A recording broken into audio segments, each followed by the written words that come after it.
बिस्मिल्लाहिर्रहमानिर्रहीम। अस्सलाम वालेकुम नाज़रीन, आप यूट्यूब चैनल देख रहे हैं। मैं इमरान खान हूँ। बहुत सारे लोग खुशियाँ मना रहे थे कि $10.5 अरब पाकिस्तान को मिल गए हैं भीख में, और पूरी की पूरी कैबिनेट मांगने के लिए गई हुई थी। पीपल्स पार्टी के लोग, PMLN के लोग, बाकी जमातों के लोग सारे गए थे। महंगे तरीन होटलों में रहे थे, बड़ा लंबा सफ़र किया था, चंद दिन का स्टे किया था, और फिर थोड़ी थोड़ी देर के बाद ट्वीट्स आ रहे थे कि इतने अरब हो गए, इतने अरब हो गए। पूछना ये था कि उनमें से कितने पैसे पाकिस्तान में पहुँचे। उस वक्त तो लोग ये दावे कह रहे थे कि अब पाकिस्तान डिफ़ॉल्ट कभी नहीं हो सकता। वैसे होना भी नहीं चाहिए पाकिस्तान को डिफ़ॉल्ट, और मुझे यकीन है कि पाकिस्तान इंशाल्लाह टेक्निकल डिफ़ॉल्ट तो चले हो गया, लेकिन जो कर्ज़ों की अदायगी है वहाँ पे पाकिस्तान डिफ़ॉल्ट नहीं करेगा, क्योंकि वो एक आखिरी हद होती है। उसके बाद तो फिर हमारे काबू में कोई चीज़ नहीं रहेगी। तो वो जो लोग उस वक्त खुशियाँ मना रहे थे कि पैसे आ रहे हैं, पूछना ये था कि कितने पैसे पाकिस्तान पहुँचे भाई। उस वक्त हमने बताया था कि इस पैसे में से एक बहुत थोड़ी रकम इमदाद की रकम है, और वो इमदाद वो लोग अपनी मर्ज़ी से खर्च करेंगे। आप उन्हें प्रोजेक्ट बताएंगे, वो फाइनलाइज करेंगे, अप्रूवल भी वही देंगे, और फिर वो पैसा डायरेक्टली उस प्रोजेक्ट को देंगे।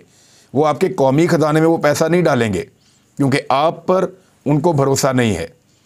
पाकिस्तान में जो PDM की साइफ़र सरकार है, इसके ऊपर भरोसा नहीं है दुनिया को। इसी वजह से लोगों ने इनको कैश में पैसा नहीं दिया, और ज़्यादातर पैसा तो उसमें इमदाद नहीं थी। ज़्यादातर पैसा, जो पैसे का सबसे बड़ा हिस्सा है, वो तो कर्ज़ा है, और कर्ज़ा पाकिस्तान वैसे ही बढ़ता चला जा रहा है। पाकिस्तान के ऊपर वो कर्ज़ा भी शामिल हो जाएगा। तो वो जो बगले बजाई थी, करोड़ों के इश्तिहारात दे दिए थे मीडिया को, और पाकिस्तान में बहुत सारे हमारे दानिश्वर हैं, उन्होंने चिल्ला चला कर आसमान सर पे उठा लिया था कि अब तो बहुत पैसे आ गए, अब तो IMF की भी ज़रूरत नहीं है, अब तो दोस्त ममालिक की भी ज़रूरत नहीं है, अब तो सुरखरू हो गए सारा। कुछ भी नहीं हुआ। कहाँ गए वो पैसे? यानी अगर वो पैसे आए होते तो इस तरह से अभी IMF के साथ मुज़ाकरात चल रहे होते और ये सब कुछ हो रहा होता। IMF अपनी मर्ज़ी की इस्लाहात करवा रहा है पाकिस्तान में। पहले मैं मुस्तफ़ा नवाज़ खोखर साहब का एक ट्वीट आपको पढ़ के सुना देता हूँ। उन्होंने कहा, IMF की शर्त मानते हुए अब सरकारी अफसरान पर लाजिम होगा कि वो अपने असासों को ज़ाहिर करें। यानी IMF ये मानता है कि पाकिस्तान के अंदर सरकारी मुलाजमीन जो हैं वो रिश्वत खाते हैं और बहुत सारा पैसा जो है वो उड़ा देते हैं। उनके असासे बहुत बढ़ जाते हैं, लिहाजा उनके असासे चेक करना बहुत ज़रूरी है। अब सरकारी अफसरान हैं, उनके मामले में तो हुकूमत मान गई, लेकिन हुकूमत ने जजों और फ़ौजी अफसरान को इससे इस्तिस्ना करार दे दिया। यानी हुकूमत ये कहती है कि जजेस के जो, हालांकि वो भी सरकारी अफसरान हैं, तनख्वाह उनको सरकार से मिलती है। जो फ़ौजी अफसरान हैं उनको भी तनख्वाह जो है वो सरकार से मिलती है, लेकिन इन दोनों को इस्तिस्ना दिलवा दिया है कि इनके असासे जो हैं वो डिक्लेयर नहीं होंगे। इस पे मुस्तफ़ा नवाज़ खोखर साहब ने सवाल पूछा, क्यों? क्या ये दोनों तबकात आसमान से उतरे हैं? यहाँ तक पहुँचाने में इनका कोई किरदार नहीं है? सवालात उन्होंने पूछे हैं। वैसे मेरे ख्याल में जितनी बड़ी जिम्मेदारी हो उतनी ज़्यादा जो है वो आपके ऊपर छानबीन होती है। यानी जो भारतीय आर्मी चीफ़ हैं उनके बारे में आज जब बताया उन्होंने, आज़म सवाती साहब ने, कि उनके जो टोटल असासे हैं पांडे साहब के, भारतीय आर्मी चीफ़ के, वो 29 लाख हैं। तो मैंने चेक करने के लिए ज़रा गूगल किया तो उनके गूगल पे पड़े हुए हैं असासे। यानी उनके जो टोटल एसेट्स हैं या उनकी जो नेटवर्थ है भारतीय आर्मी चीफ़ की, वो आपको गूगल पे मिल जाती है। तो पाकिस्तान में गवर्नमेंट ने जो है वो इस्तिस्ना दे दिया है जजेस को और फ़ौजी अफसरान को कि उनके असासों के बारे में हम नहीं बताएंगे। बाकी सिविलियंस हैं, जितने भी ऑफिसर्स हैं, उन सब के असासों के बारे में बताया जाएगा, चाहे वो पुलिस ऑफिसर है, चाहे वो ब्यूरोक्रेट है, चाहे उसका ताल्लुक़ किसी भी महकमे से है। तो उसके तमाम एसेट्स तक और उनकी तफसीलात तक रसाई होगी IMF की। लाजिम होगा कि असासों को ज़ाहिर करें, लेकिन हमारे जो फ़ौजी अफसरान हैं उनको और जो हमारे जज साहिबान हैं उनको इससे इस्तिस्ना होगा। अब आ जाए कुछ और चीज़ों पे। ह्यूमन राइट वॉच क्या कह रहे हैं, और ये डॉन की रिपोर्ट है, उसके मुताबिक उन्होंने ये कहा है कि IMF हुकूमत के दरमियान मुज़ाकरात तो चल रहे हैं और पाकिस्तान की जो मईशत है उसको बचाने के लिए मंसूबे बनाए जा रहे हैं, लेकिन उन्होंने अपने एक बयान में कहा कि गुर्बत, महंगाई और बेरोज़गारी में इजाफे के साथ पाकिस्तान इस वक्त अपनी तारीख के बदतरीन माशी बहरानों में से एक का सामना कर रहा है, जो लाखों लोगों की सेहत, ग़िज़ाई ज़रूरियात और मुनासिब मेयारी ज़िंदगी के हुकूक ख़तरे में डाल रहा है। IMF को हुकूमत के साथ मिलकर समाजी तहफ़्फ़ुज़ के निज़ाम को वसी करना चाहिए। वो IMF को आइडियाज़ दे रहे हैं, क्योंकि IMF जो पाकिस्तान के साथ कर रहा है या पाकिस्तान की हुकूमत जिस तरह IMF के साथ डील कर रही है, उसके नतीजे में पाकिस्तानियों को रिलीफ फराहम नहीं किया जा सकेगा। जो IMF का प्रोग्राम है उसमें पाकिस्तान के आम शहरियों के लिए किसी किस्म का कोई रिलीफ नहीं है। बिलावल ने इसके ऊपर एक स्टेटमेंट दिया है, वो भी ज़रा आप स्टेटमेंट देख लें, क्योंकि उन्होंने खुलकर बेबसी का इजहार किया है। बिलावल ने कहा कि IMF के कहने पर कौम पर महंगाई का बोझ डाल रहे हैं, तो ना डालें आप फिर, यानी डालने की ज़रूरत ही नहीं है कौम पर महंगाई का बोझ। अगर IMF आपको कह रहा है तो भाई या तो इसको ओन करें कि हम IMF को कायल करने में नाकाम हो गए, आप इसको ओन करें कि आपकी माशी पॉलिसियाँ और सिमत दुरुस्त नहीं थी, पाकिस्तान को पिछले 10 महीनों के अंदर आपने डुबो कर रख दिया है, लिहाजा अब हम IMF से मुश्किल शराइत के ऊपर पैसा ले रहे हैं और वो शराइत पाकिस्तानियों के लिए महंगाई का बहुत बड़ा बोझ साबित होंगी। बिलावल ने यह भी मुतालबा किया कि सैलाब में डूबे लोगों को महंगाई में ना डुबोएं, लेकिन सैलाब में डूबे लोगों का बिलावल को ख्याल सिर्फ 2 मरतबा आया। एक मरतबा तब जब पहले फ़ोटो सेशन करना था, और एक मरतबा तब जब बिलावल ने पैसे मांगने के लिए बैरून मुल्क जाना था, तो शहबाज शरीफ ने फटाफट बलूचिस्तान का एक विज़िट किया और बिलावल ने फटाफट दादू का एक विज़िट किया। दोनों ने एक एक विज़िट किया, फ़ोटोज़ बनवाई और फिर पैसे मांगने के लिए बाहर चले गए, और वो पैसे भी अभी तक पाकिस्तान नहीं आए, पता नहीं कब आएंगे। अब एक ज़बरदस्त फैक्ट मैं आपके सामने रखने वाला हूँ, इसको ज़रा गौर से सुनिएगा। इमरान खान साहब के ऊपर सबसे बड़ा इल्ज़ाम यह है कि IMF के साथ एक मुआहदा इमरान खान साहब ने तोड़ा और महंगाई को कम कर दिया अपने दौरे हुकूमत में। तो ठीक है, फिर इमरान खान को हुकूमत चलाने देते, फिर रजीम चेंज ऑपरेशन क्यों किया था? अब ज़रा अदाद शुमार के ऊपर आ जाएं। मैं एक चीज़ बिल्कुल सीधी सीधी आपके पास रखता हूँ, आपको ये डॉन अखबार की खबर भी दिखा रहा हूँ, इससे आपको कंफर्म हो जाएगा। ये खबर है 28 फरवरी 2022 की।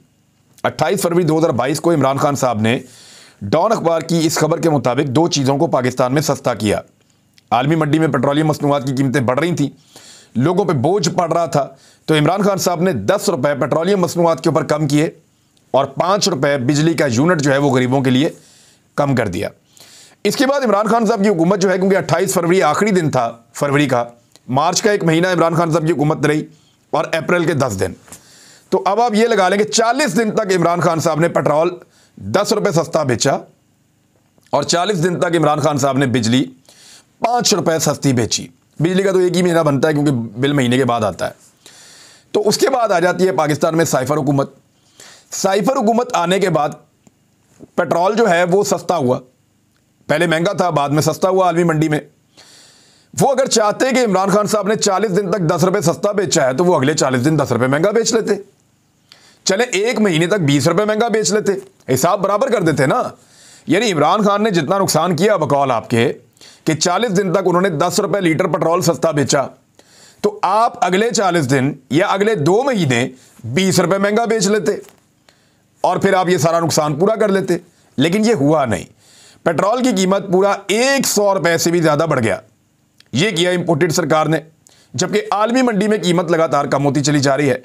यानी कहाँ $120 तक या इससे ऊपर भी गई हुई थी फी बैरल, और इस वक्त जो है वो 70 तक भी आई है फिर भी इन्होंने कम नहीं की, 75 तक भी आई है फिर भी इन्होंने कम नहीं की, तो 80 की एवरेज चलती रहती है फिर भी इन्होंने पेट्रोल की कीमत कम नहीं की। बिजली पे आ जाए, इमरान खान साहब ने 5 रुपये यूनिट सस्ता किया था 1 महीने के बिल के लिए, तो आप 2 महीनों के बिल में 10 रुपये यूनिट महंगा करके बराबर कर देते, लेकिन आपने ये नहीं किया। आप महंगाई खत्म करने आए थे और आपने बिजली की कीमत को बढ़ाया 3 गुना ज़्यादा, और अभी आप मजीद बढ़ा रहे हैं। आपने पेट्रोल की कीमत को आलमी मंडी में सस्ता होने के बावजूद दुगना किया और अभी आप मजीद बढ़ा रहे हैं। तो ये जो लोग आपको कहते हैं ना कि इमरान खान का फैसला था, उसने 40 दिन के लिए चीज़ें सस्ती करके मुल्क की मईशत तबाह कर दी, तो आप 40 दिन के लिए चीज़ें महंगी कर लेते। 10 महीने से महंगाई का तूफान आया हुआ है, क्या वो पैसे अभी तक पूरे नहीं हो रहे?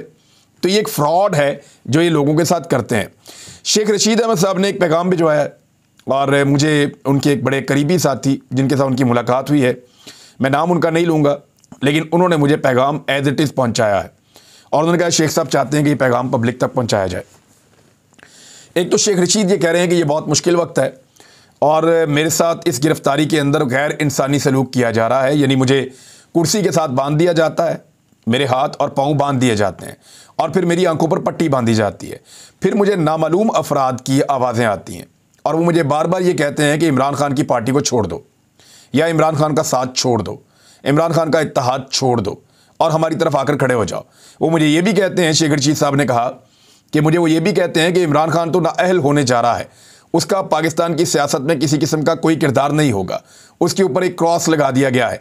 हम एक नई पार्टी बना रहे हैं और वो पार्टी इमरान खान की पार्टी के बीच में से निकलेगी। इस किस्म की बातें शेख साहब को बताई जाती हैं और बहुत उनके ऊपर दबाव डाला जाता है।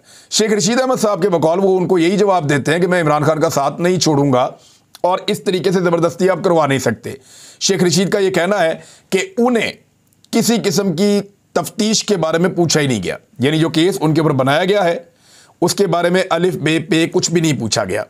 कोई एक सवाल भी जो केस बनाया गया उसके हवाले से नहीं पूछा गया। शेख रशीद अहमद साहब ने ये बात कैटेगोरिकली की है, लेकिन साथ ही साथ उन्होंने ये कहा कि हर बात जो है वो इमरान खान से शुरू होती है और इमरान खान पे ख़त्म होती है।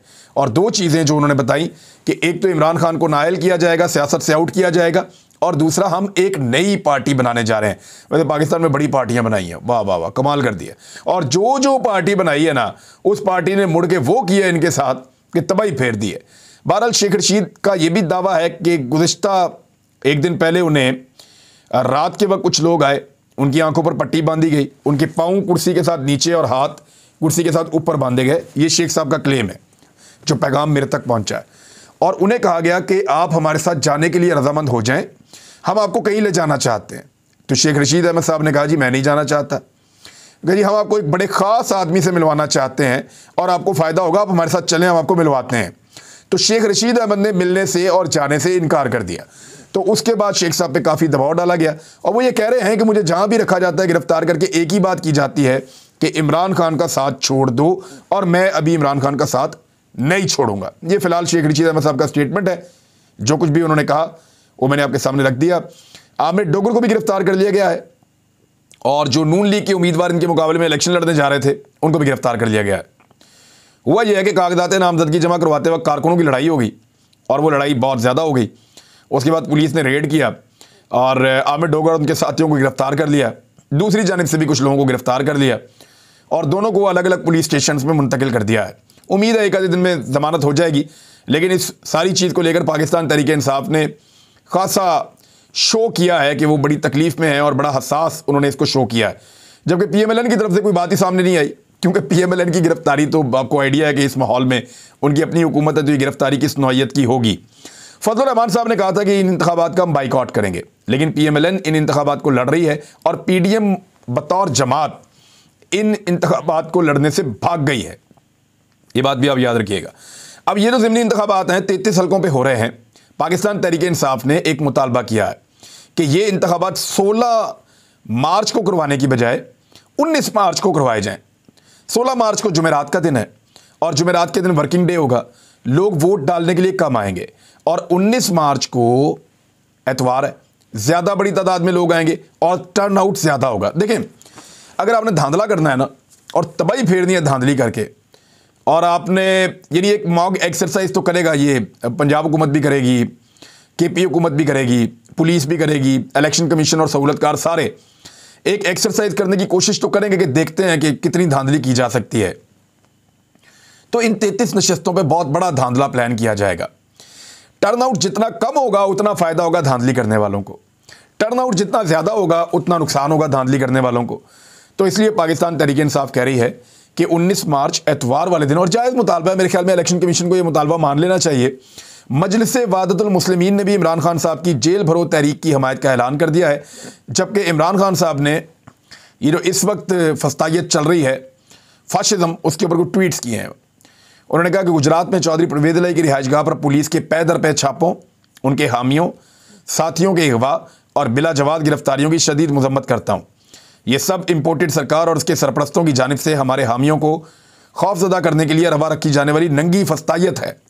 महज याद दहानी के लिए अर्ज़ है कि हमारे दौर में शरीफों के खिलाफ होने वाली कार्रवाइयाँ, इनकी गिरफ्तारियाँ वगैरह पनामा इंकशाफ और नैब के उन मुकदमात का नतीजा थीं जिनमें से 95% से ज़्यादा हमारे दौरे हुकूमत में आने से पहले कायम किए गए थे।